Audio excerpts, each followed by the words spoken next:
रोते रहे, आप घबराए नहीं, मूर्ति के साथ बैठे रहे। मगर एक बात, उन्होंने पत्नी बहुत अच्छी लाई जिसको लक्ष्मी कहा गया है। तुम्हारी पत्नी को लक्ष्मी लाया ऐसा है नहीं, जैसे पियर में कोई इतना लाया नहीं होगा कि जिंदगी भर तुम कमा के खाओ, ऐसा लाया नहीं। गड़बड़ यही गड़बड़ है। उन्होंने जो शादी की, हिमाचल में जितनी संपत्ति है उतनी भारत में किसी पहाड़ में नहीं। यहाँ की बेटी है वह, इसलिए हिमाचल ने अपना पूरा राज्य ही पार्वती को अपने दहेज में दे दिया था। इसलिए लक्ष्मी का अवतार मानी गई। इसलिए भगवान शिव जी को कमाने की चिंता नहीं है। और यदि घर में धन नहीं है तो जीवन अत्यंत दुखदायक हो जाता है। आपका यौवन बहुत अच्छा है, सुंदरता है आप में, जवान हैं आप, घर में बच्चे हैं, पत्नी स्वस्थ है, मगर यदि आपके घर में धन नहीं है तो जीवन में बड़ा ही तकलीफ रहती ही है। बेटे को कैसे पढ़ाएं,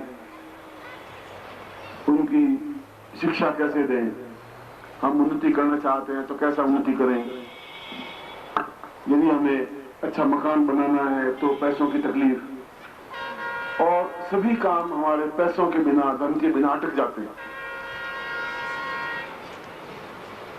और पूरा जीवन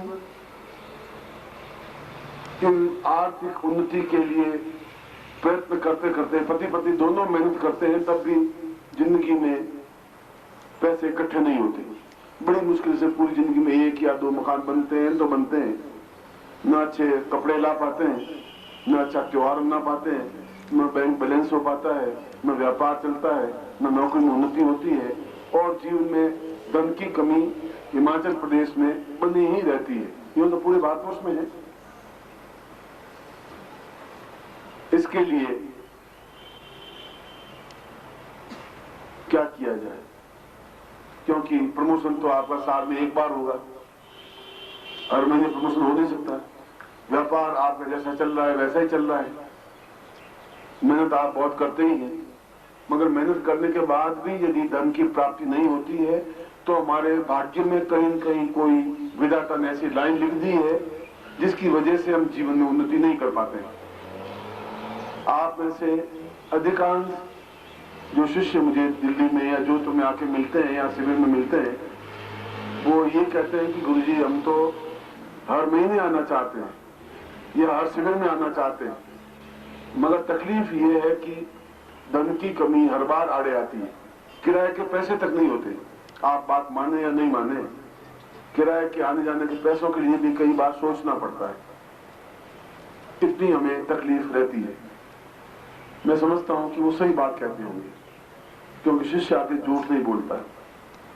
उनकी इच्छा होती है कि यदि गुरु पूर्णिमा पानीपत में है तो हम गुरु पूर्णिमा में जाएं, गुरु जन्म दिवस जहां पर भी है तो गुरु जी के जन्म दिवस में भाग लें, 4-6 दिन गुरु जी के साथ में रहें, मगर आप ऐसा नहीं कर पाते। इच्छा बहुत होने के बावजूद भी आप नहीं कर पाते। नहीं कर पाने के पीछे कारण केवल धन का अभाव है, पैसों की कमी। 4-6 दिन की दुकान बंद कर दें तो बहुत तकलीफ रहती है, या नौकरी छुट्टी लेते हैं तो बहुत तकलीफ होती है। घर में इतनी धन की बढ़ोतरी नहीं होती कि जिसकी वजह से आप इस प्रकार के त्योहारों में भाग ले सके या गुरु जन्म दिवस में भाग ले सके, या दीक्षाएं चाहे वो दीक्षाएं ले सके, या शिविर में भाग लेना चाहे तो शिविर का शुल्क दे सके। ये नहीं है। इसका पीछे क्या कारण है कि कुछ लोग बहुत धनवान होते हैं और बाकी लोग गरीब होते हैं? क्या कारण?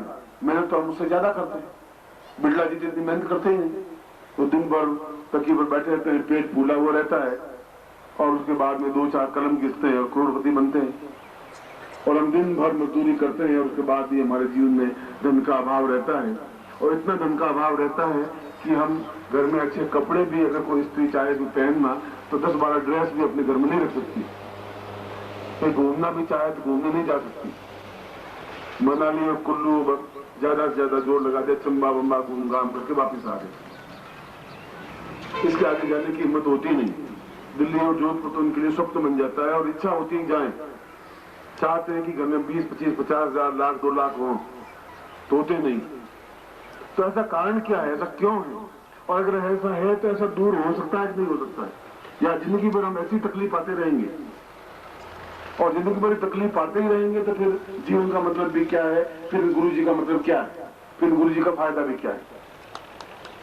फिर हमारे जीवन में ये तकलीफ अगर है ही तो हम भोग रहे हैं। विधाता ने हमारी जिंदगी में गरीबी लिख दी है तो लिख दी है। ये हमारे कर्मों का दोष है, हमारे पूर्व जन्म के पुण्यों का या पाप का दोष है, जिसकी वजह से हम जिंदगी में जो उन्नति चाहते हैं वो नहीं हो पा रही है। जो धन चाहते हैं वो धन नहीं प्राप्त हो रहा है और बिना धन के सारे काम अटक जाते हैं। चाहे कपड़ा खरीदना हो, चाहे मकान खरीदना हो, चाहे यात्रा करनी हो, चाहे और जीवन में कोई व्यापार करना हो, कुछ भी करना हो तो बिना धन के संभव नहीं। और आपकी तकदीर में यदि विधाता ने ऐसा लिख दिया है, चाहे मेरे तकदीर में, चाहे आपकी तकदीर में, चाहे और किसी तकदीर में, उत्तर प्रदेश में या मध्य प्रदेश में या बिहार में, तो क्या विधाता के तकदीर को नहीं बदला जा सकता है? विधाता के तकदीर को केवल मंत्र बदल सकते हैं या गुरु बदल सकते हैं और संसार में कोई व्यक्ति नहीं बदल सकता है। यदि सही गुरु है तो मंत्रों के माध्यम से उस दुर्भाग्य को या उस गरीबी को समाप्त कर सकते हैं। लॉटरी के माध्यम से धन आ सकता है, व्यापार में उन्नति हो सकती है, डॉक्टरी की प्रैक्टिस ज्यादा बढ़ सकती है और जो हम काम करते हैं उस काम में बढ़ोतरी हो सकती है और कई ऐसे उपाय निकल सकते हैं जिसके माध्यम से हमारे जीवन में जो अभी आमदनी है उस आमदनी का 10 गुना 20 गुना भी आमदनी हो सकती है, जिससे हम आराम से यात्राएं कर सकें, शिविरों में भाग ले सके और जो हम जीवन में चाहते हैं वह सब कुछ प्राप्त हो सके। और यदि ऐसा नहीं है तो फिर आपकी सुंदरता, आपका यौवन, आपकी जवानी, ये सब कुछ बेकार है। बेटे बेटियां ये सब कुछ बेकार है। क्यों? बेटों को ढंग से पढ़ाई नहीं करवा सकते, बेटों को ढंग से खिला नहीं सकते, उनके मन की इच्छा पूरी नहीं कर सकते, बेटी की शादी सही ढंग से नहीं कर सकते, अच्छा दुल्हा नहीं ढूंढ सकते। हर बार पैसे आड़े आ जाते हैं, धन की समस्या हमारे बीच में आ जाती है। और जिंदगी के आपने जिंदगी में 40 साल 45 साल के आप हो गए और 45 साल में आपने मेहनत करने में कोई कसर नहीं रखी है। ऐसा नहीं कि आप मेहनत नहीं कर रहे, मेहनत आप कर रहे हैं, मगर मेहनत करने के बाद भी जो उन्नति होनी चाहिए वो नहीं हो रही है।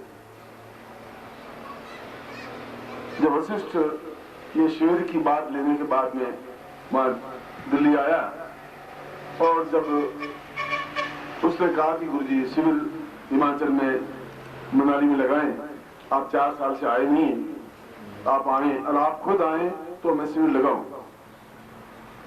तो पिछली बार भी छोटे गुरुजी आए थे, मैं नहीं आ पाया था। इस बार भी मैं संभव नहीं आ सकता था क्योंकि काम इतने अटके हुए थे कि उन सारे कामों को छोड़ छाड़ करके आना बड़ा डिफिकल्ट होता है, कठिन होता है। मुझसे 2 बातें कही थी वशिष्ठ ने कि एक तो गुरुजी आप आए तो मैं शिविर लगाऊंगा, एक बात। दूसरी बात, आपको ऐसा मंत्र दें जिससे कि मेरे जितने गुरु भाई हैं, जितने शिविर में भाग लेने वाले हैं, उनके जीवन की दरिद्रता या गरीबी दूर हो। कोई ऐसा चमत्कार दिखाइए कि उनके जीवन की दरिद्रता और गरीबी दूर हो, तो मेरा नाम भी हो कि मैंने शिविर लगाया, आपका नाम भी हो कि आपने ऐसा मंत्र दिया। अन्यथा तो शिविर में भाग लेकर घर जाएंगे तो वही गरीबी उनको सामने फिर खड़ी हो जाएगी, तकलीफ हो जाएगी और वो रोने लग गया। रोने लगा आपके लिए कि मैं शिविर में मैं जिनको आज्ञा देता हूं, कहता हूं, दौड़ के आ जाते हैं, मना नहीं करते। मैं जिनको कहता हूं तुम भोजन की व्यवस्था करनी, भोजन की व्यवस्था कर लेते हैं। सारे शिविर के लोग आ जाते हैं, मगर मैं उनकी गरीबी देख के बहुत दुखी होता हूं गुरुजी। और आप इतने ज्ञानी हैं, इतने सन्यासी रहे, इतने हिमालय में घूमे, इतने उच्च कोटि के मंत्र आपको ज्ञात हैं, पूरे भारतवर्ष के लोग आपको पूजते हैं, भारतवर्ष के नहीं पूरे विदेशों के लोग आपको पूजते हैं, तो आप कोई ऐसा मंत्र हमारे हिमाचल वासियों को, मेरे गुरु भाइयों को दीजिए जिससे कि उनकी गरीबी दूर हो, उनके चेहरे पर प्रसन्नता हो, उनकी मुस्कुराहट बनी रह सके। ऐसा कोई साधना, ऐसा कोई मंत्र आपको इस बार देना ही है। ये 2 मेरी शर्तें हैं। आप नहीं भी पूरी करेंगे तभी मैं शिविर तो लगा दूंगा गुरुजी, आपकी आज्ञा में नहीं टालूंगा, मगर फिर आप और किसी छोटे गुरुजी को भेज देंगे तो हमारे मन की संतुष्टि नहीं होगी, क्योंकि आपका दर्शन किए हुए 4 साल हो गए और ये गुरु भाई जोधपुर और दिल्ली नहीं आ सकते गुरुजी। क्योंकि इतना किराया खर्च करके 4 दिन यहाँ शिविर में भाग लेना उनके लिए बहुत डिफिकल्ट है। आप खुद आए और आप आए और वह प्रयोग जरूर कराएं जो कि हमारी गरीबी, हमारी निर्धनता, हमारी कमी, हमारा दुर्भाग्य, हमारी तकदीर में जो कुछ गरीबी लिखी हुई दूर हो, ऐसा कुछ आप जरूर करें। तो मैंने उनको वायदा किया कि मैं ऐसा करूंगा, मैं आऊंगा। और कई साल हो गए, 3-4 साल हो गए हिमाचल के उन गुरु शिष्यों को और शिष्यों को मिले हुए इतना टाइम हो गया कि मुझे खुद को उनकी बहुत याद आती है तो मैं जरूर आऊंगा और उनसे जरूर मिलूंगा ही। और इसीलिए आपके पास आया हूं आपसे मिलने के लिए, ये मेरी इच्छा थी।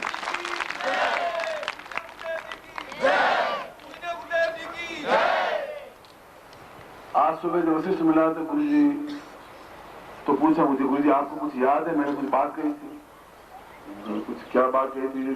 तुमने कहा था आना, मैं आ गया हूँ और क्या कहना है। दोनों बार तुम बुला लेते, दोनों बार आ जाता हूँ, प्रवचन कर लेता हूँ, और क्या बात है। गुरु जी एक बात और आपको कही थी। और आप तुमने क्या कही थी भैया? उसने कहा गुरु जी आपने, मैंने कहा था कि ऐसा मंत्र, ऐसी कोई साधना आप जरूर करवाइए, ऐसा कोई मंत्र दीजिए, कोई ऐसी शक्ति ट्रांसफर कीजिए, कोई ऐसी चीज करिए जिससे कि इन लोगों की गरीबी दूर। मैंने आपको कहा था, तुमने कहा था, मैंने वायदा किया था तुमसे। तो गुरु जी कल तो आप चले जाओगे और हम वहीं के वहीं खड़े रह जाएंगे। मैं इनको क्या मुंह दिखाऊंगा, किस मुंह पे इनको आवाज दूंगा? आज केवल मेरी आवाज पे दौड़ते हुए पूरे हिमाचल से दौड़ते हुए आते हैं। तो आज आप ये बात तो आप जरूर करें, ये काम मेरा करना ही है। मैं आपका शिष्य हूँ, हर बार शिविर में आता हूँ और कई शिष्यों को अपनी तरफ से किराया देकर के लाता हूँ। भाई तुम्हारे पास किराया नहीं, चलो मैं किराया देता हूँ, चलिए। उनकी जड़ी बूटियों से इलाज करता हूँ, कोई पैसा नहीं देता हूँ। मगर आप इस बात को याद रखिए कि आप मुझसे ये वादा किया था कि जब मैं यहाँ आया तो मुझे उसकी ये बात जो सुबह कही थी मुझे याद।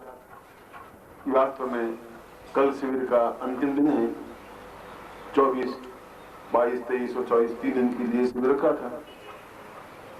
अंतिम दिन में तो पूर्णाहुति होगी और दूसरे काम होंगे, तो ये बहुत बड़ा महत्वपूर्ण काम तो रह जाएगा, जो कि जीवन का सबसे बड़ा महत्वपूर्ण कार्य है, सबसे बड़ा मंत्र है, सबसे बड़ी साधना है। अगर यही नहीं करवा पाएंगे तो फिर जिंदा तो रह लेंगे, मगर वो जिंदगी नहीं है, वो तो एक अभिशाप है, वो जिंदगी की एक बड़ी कमी है, न्यूनता है। और ऐसा करके रोने लगा, और बिल्कुल जैसे औरत रोती है वैसे रोने लगा। मैंने मन में सोचा कि वशिष्ठ को इन गुरु भाइयों के प्रति कितना अधिक प्रेम है, कितना अधिक प्रेम है। उनके लिए इसकी आंखों में आंसू बह रहे हैं, उनके लिए दुखी हो रहा है। अपने खुद ने मांगा, ये नहीं मांगा गुरु जी मुझे पैसा मिलना चाहिए, गुरु जी मेरे घर में धन होना चाहिए, ये नहीं मांगा। अपने लिए तो कोई मांगता ही नहीं है, मांगता है तो आप लोगों के लिए मांगता है। तो मैंने वायदा किया मैं शाम को अपने प्रवचन में ये जरूर इस के बारे में बोलूंगा और इस प्रयोग को संपन्न करवाऊंगा ही। और ऐसा गोपनीय मंत्र या ऐसी गोपनीय विधि, ऐसी गोपनीय साधना, ऐसा गोपनीय साधना या शक्तिपात दूंगा जिसके माध्यम से ये कर सके। दूसरी बात उसने कही थी, गुरु जी बहुत लंबे छोटे मंत्र ये मेरे गुरु भाई नहीं जप सकते, या आप कहेंगे 6 महीने मंत्र जाप करना है तो 6 महीने मंत्र जाप नहीं कर सकते।